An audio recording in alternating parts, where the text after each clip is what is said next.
холбогдол ажлын хэсгээр дэмжигдээгүй учраас хасцсан, өөрөөр хэлбэл хилцүүлгийн явцад энэ сэлб дэд төвтэй холбоотой ямар ч хилцүүлэг орж ирээгүй. Тэгээд ингээ үргэлжлээд явцсан. Тэгэхээр энэ сэлб дэд төвтэй холбоотой асуудлыг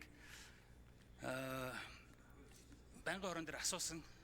Уул нь хариулт өгье, энэ өртөг зардалтай холбоотой хариулт өгье гэсэн бол одоо бол өгөөгүй байна.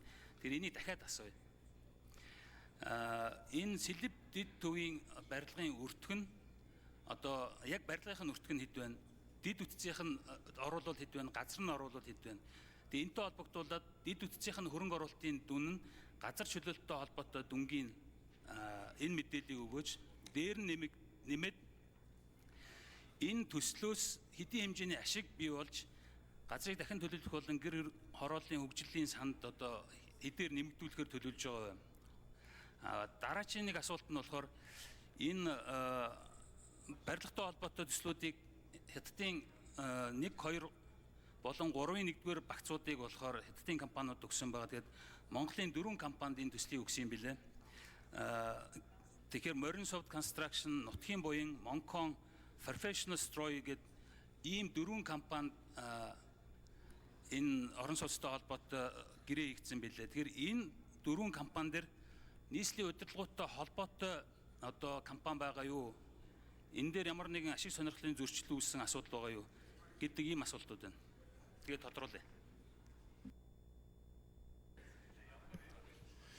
За ажлын хэсгээс хариулах уу? Та бүхэнд бас чуулганы танхимд дэг сахиулах парламентс үнэн зөв мэдээлэл өгөх талаар бас хуулийг бас танилцуулъя. Тэгээд Улсын их хурлын чуулганы хуралдаанд оролцож байгаа засгийн газрын гишүүн, ажлын хэсгийн гишүүдийн асуусан асуултанд үнэн зөв бодиттой мэдээлэл өгөх ёстой. Худлаа мэдээлэл өгч болохгүй. Асуултанд гүйцэд хариулах ёстой. Хэрвээ асуулт одоо хангалтгүй байна гэж үзэх юм бол их хурлын гишүүдэд бичгээр одоо бас дутуу асуултыг бас гүйцээж хариулах ийм бас үүрэгтэй шүү. Чуулганы хуралдаанд хүндхэн үзэх шалтгаангүйгээр одоо хүрэлцэн ирээгүй, тайлбар өгөхөөс татгалзсан, худлаа мэдээлэл өгсөн, хуралдаанд оролцсон этгээд хуралдааны дэг зөрчсөн болвол парламентыг үл хүндгсэн үйлдэл тооцож тухайн этгээд одоо төрийн албаны тухай хууль болон холбогдох бусад хууль заасан хуулийн бас хариуцлага хүлээлгдэг болохыг сануулъя. Өнөөдрийн чуулганы нэгдсэн хуралдаанд оролцож байгаа ажлын хэсгийг танилцуулъя. Жамин шаврын дэлгэр жаргал, Сангийн яамны хөгжлийн санхүүгийн хөрөнгө оруулалтын газрын дарга, Солонгийн тулга, Сангийн яамны санхүүгийн бодлогын газрын дарга, Ичин хорлоогийн Лувсан цэрэн, Эрчим хүчний яамны салбарын хяналтын газрын дарга, Чулууны хишиг далаа, Ажин үйлдвэр эрдэс баялагын яамны газрын тосны бодлогын газрын дарга, Пөрөв доржийн мөнх баяр, Монгол банкнаас санхүү, зах зээл, валютын газрын захирал, Төмөн далайн даваа далаа, нийслэлийн засаг даргын эдийн засгийн хөгжил дэд үтсийн асуудал хариуцсан 1-р орлогч, Булган хүүгийн ган зориг, Сангийн яамны хөгжлийн санхүүжилтийн хэлтсийн дарга, Дугуйрживын амгалан, нийслэлийн засаг даргын тамгын газрын төр хувийн хөгжлийн газрын дарга, Маамбын Үнэнбат, нийслэлийн засаг даргын тамгын газрын хууль тогтоомж гэрээр ихцэн газрын дарга, Лавг доржийн Эрдэнэ Одрах, нийслэлийн засаг даргын тамгын газрын санхүү хөрөнгө оруулалтын газрын дарга, Чулуун даваагийн Чулуунбат, ашигт малтмал газрын тосны газрын тос боловсруулах газрын даргын үүргийг төр орлон гүйцэтгэгч, Даштаваагийн Алтан цэцэг, Монголын газрын тос боловсруулах үйлдвэр төрийн эмч товцоод компани гүйцэтгэх захирал, Улаан хүүгийн Баатар Сэлб 20 минутын корпорац компани гүйцэтгэх захирал, Уранбаатарын Чин зориг, Монголын газрын тос боловсруулах үйлдвэр төрийн эмч компанийн гэрээ ихцэн газрын дарга, Бямбын мөнх эрдэнэ, Монголын газрын тос боловсруулах үйлдвэр төрийн эмч компани технологи албаны дарга. Ийм ажлын хэсэг хүрэлцэн ирсэн байна. За зочин танилцуулъя. Баян-Хонгор аймгийн Баян-Хонгор сумын иргэдийн төлөөлөгчдийн хурлын төлөөлөгчид улсын их хурлын үйл ажиллагаа төрийн ордондоо танилцж байна. Та бүхэндээ бас иргэдийг төлөөлөх өөргөө бас нэр төртөө хариуцлагатай хийж хэрэгжүүлэхийг улсын их хурлынхаа нийт гишүүдийн нэрийн өмнөөс хүсээрөөё. Амьдралд нь аз жаргал, эрүүл энх, сайн сайхан бүхнийг бас хүсээрөөё. За, Дашсангийн инх төвшин гишүүний асуусан асуултанд хариулах уу? Даваа далаа ажлын хэсэг 4-р микрофон.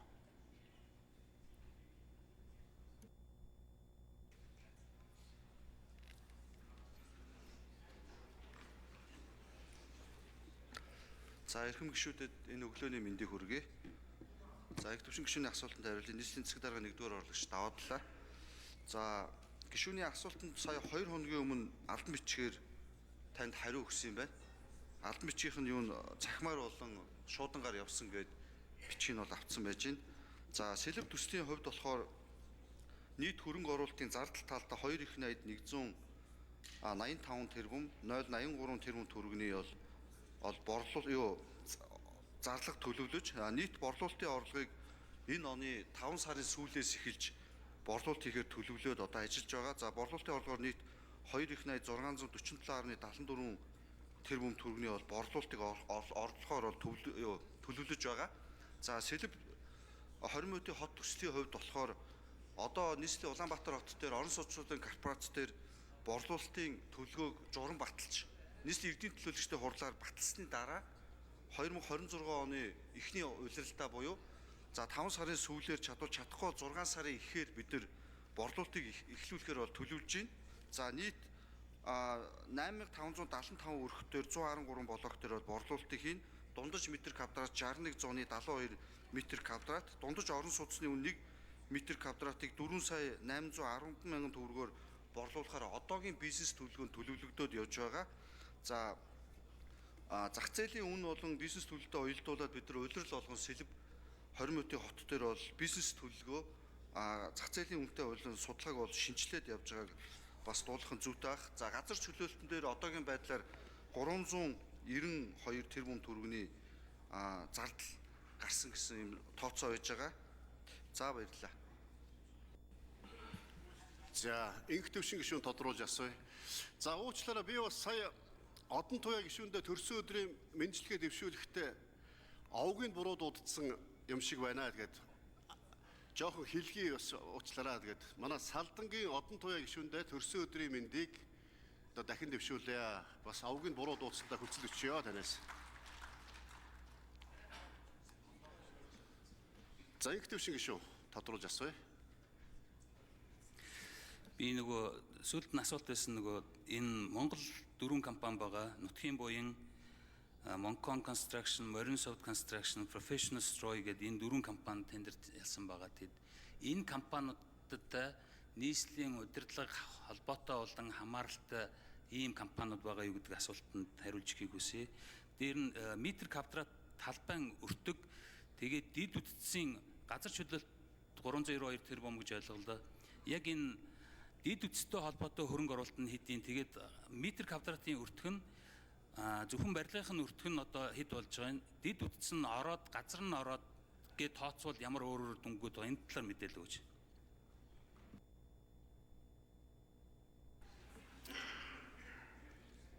За ажлын хэсэг 4-р микрофон. За гишүүний асуултанд хариулъя. Засаг дарга 1-р орлогч Даваадлаа. За одоогийн байдлаар нийслэлийн удирдлагуудтай хамааралтай гэсэн мэдээлэл бол надад байхгүй байна. Би яг адилхан сошиал сувгаар бас тань шиг мэдээллүүд харж байгаа.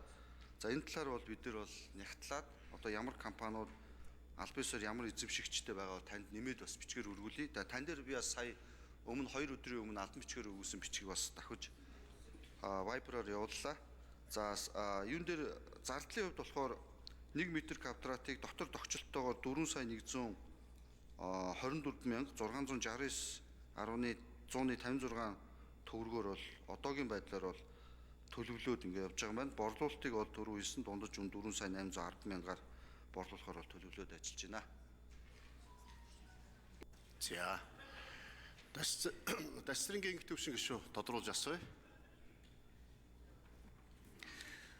Энэ сошиалын мэдээгээс илүү Professional Stroy гэдэг компани маань нийслэлийн иргэдийн хурлын төлөөлөгч Сэргэлэнбаатар гэж одоо нийслэлийн засаг даргын туслах гэж ойлгосон ийм хүн болон Үнэн ба Зөв намын орлогч Мөнх сайхан гэдэг хүний хамтран байгуулсан ийм компани байгаа. Тэгэхээр энэ одоо жишээлбэл компани мянган айлын орон сууц барихаар ийм гэрээ хийсэн байна. Тэгээ энийг зүгээр холбогдох мэдээлэлээр нь ороод үзэхэд бол яг л энэ нотлогдчихлээ л дээ. Open data-гаар ороод үзэхээр. Тэгэхээр энэ төсөл маань одоо энэ газрын тос ч юм уу энэ Эрдэнэ бүрэнгийн цахилгаан станц гэдэг төслийн халхавчин дор анх хийж гүйцэтгэхдээ бондор санхүүжүүлнэ гिचээд яг одоо хийх болоод ирэхээр чадхаа байлаа. Тэгээд энэ дундуур нь ийм ашиг сонирхлын зөрчил үүсээд байгаа юм биш үсттэй гэдэг хардлага төрөхөөр ийм мэдээллүүд угаасаа энэ нээлттэй төрийн одоо мэдээлэл дээр байна. Тэгэхээр энэ талаар одоо тодорхой мэдээлэл таайдуулна одоо яг над чинь ингээс. За дөрөвдүгээр микрофон ажлыг хариулъя. За гишүүний асуултанд хариулъя. Засаг дарганы нэгдүгээр урлагчд даваадлаа. За Сэлб дүүд төвийн таны яриад байгаа профессионал строй гэдэг компани багц 3-3 дээр 12 блок дээр бол шалгараад ажил бол гүйцэтгээд явж байгаа юм байна. За яг эзэмшлийн хувьд одоо яг бидэнд тодорхой мэдээлэл яг одоо надад байхгүй нь эргээд танд бол бичгээр мэдэгдээ.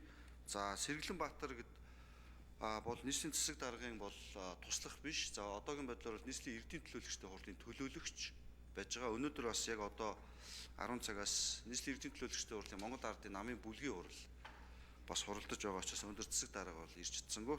За энэ талаар бол хуулийн байгууллага бас тодруулаад хэрэг гомдолтой асуудлууд байгаа бол явах бах. Бид нар бол танд одоо албан ёсоор тэр байгууллагуудын эзэмшлийг тодорхойлоод бичгээр явуулъя. За даваадлаа дарга энх төвшин гишүүний одоо асуултанд бичгээр маш тодорхой хариулт бичгээр өгөөрэй. Одоогоор тодорхой мэдээлэл алга бичгээр өгье гэж та хэд хэд удаа хэллээ шүү. Тийм болохоор асуултанд дутуу хариулсан дутуу мэдээллүүдээ гүйцээж бичгээр өгөөрэй. Лувсан Бямбагийн мөнгө баясгал